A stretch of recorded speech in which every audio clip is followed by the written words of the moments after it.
أعوذ بالله من الشيطان الرجيم. بسم الله الرحمن الرحيم.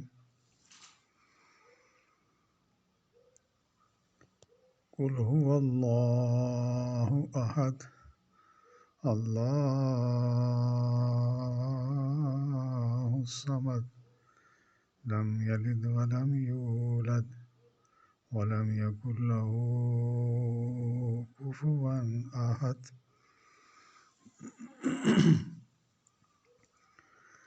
اس آیت کو ہر آدمی سمجھتا ہے، ہر آدمی جانتا ہے اور نمازوں میں کثرت سے پڑھی جاتی ہے۔ ایک لفظ ہے اس کے اندر کفوا احد۔ اللہ تعالیٰ فرما رہے ہیں، ہمیں سمجھا رہے ہیں کہ مجھ جیسا ہمسر کوئی نہیں۔ اس کے بعد قرآن میں کوئی ایسی گنجائش نہیں ہے نعوذ باللہ جس پہ شک کیا جائے۔ ہاں، ہمارا ایمان کمزور ہو سکتا ہے، ہمارا عقیدہ کمزور ہو سکتا ہے، ہمارا عالم مولوی امام کمزور ہو سکتا ہے، کفوا احد کے اندر کوئی کسر نہیں ہے۔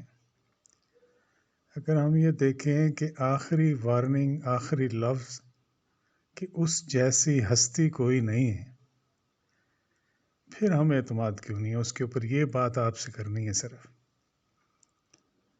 ہم نے 70 سال کی زندگی گزار دی، کسی نے 100 سال کی گزار دی، وہ اللہ پہ یقین نہیں کرتا ہے۔ اللہ نے ایک آخری سپارے کی آخری تیسری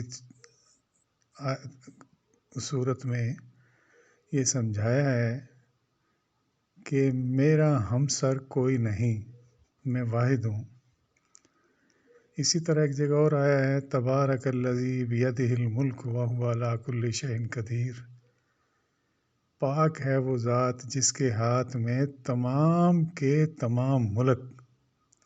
اب یہاں 200 ہیں، 250 ہیں، 150 ہیں، 2000 ہیں، جو شماریات ہے وہ 256 270 ممالک شو کرتی ہے۔ اس سب کی حکومت اللہ فرماتے ہیں وَهُوَ عَلَىٰ كُلِّ شَيْءٍ قدیر، میرے قبضے میں، میرے بیدِ کل، میرے ہاتھ میں۔ اگر آپ اس آیت کو دیکھ لو، جب بھی آپ نہیں اگنور کر سکتے ہو، اور اگر آپ کفوا احد کو دیکھ لو، جب بھی آپ اگنور نہیں کر سکتے ہو۔ اب یہ کون ہمیں ایسے راستوں پہ ڈالتا ہے؟ یہ شیطان ہے، یا یہ وہ حافظ، مدرسوں کے رٹے ہوئے حافظ جن کو علم کا پتہ نہیں، وہ بیٹھے بیٹھے فتویٰ دے دیتے ہیں، جن کو ہماری 70% آبادی دیہات کی ہے، وہ کہتی ہے یہ عالم ہے، یہ حافظ ہے۔ بھئی عالم حافظ کی آپ قدر کرو، ہم آپ کو قدر سے نہیں روک رہے، لیکن اس غریب کو تو خود نہیں پتہ کہ میں کیا کر رہا ہوں۔ کبھی تو وہ اللہ کے نبی کو خدا کا قریبی بنا دیتا ہے، کبھی خدا کو نبی کے برابر کھڑا کر دیتا ہے، کبھی آیتوں کو نہیں مانتا، علماء کو مانتا ہے، کبھی حدیثوں کو نہیں مانتا، اماموں کو مانتا ہے۔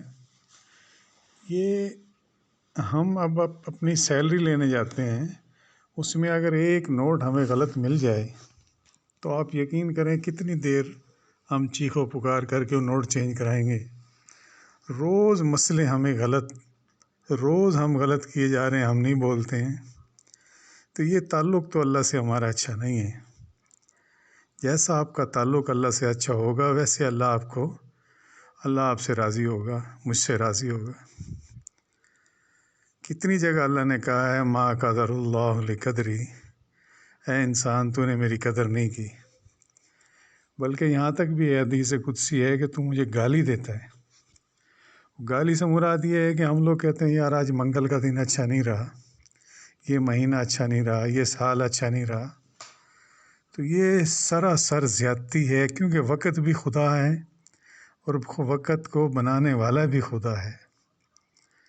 کوئی بندہ توجہ نہیں دیتا، بڑی بڑی مسجدیں، بڑے بڑے مدرسے، پتہ لگا جی 2000 بچہ پڑھتا ہے فلانے مدرسے میں، جی بخاری شریف کی ختم ہے، جی 10,000 بندہ تبلیغی جماعت میں گیا ہوا ہے۔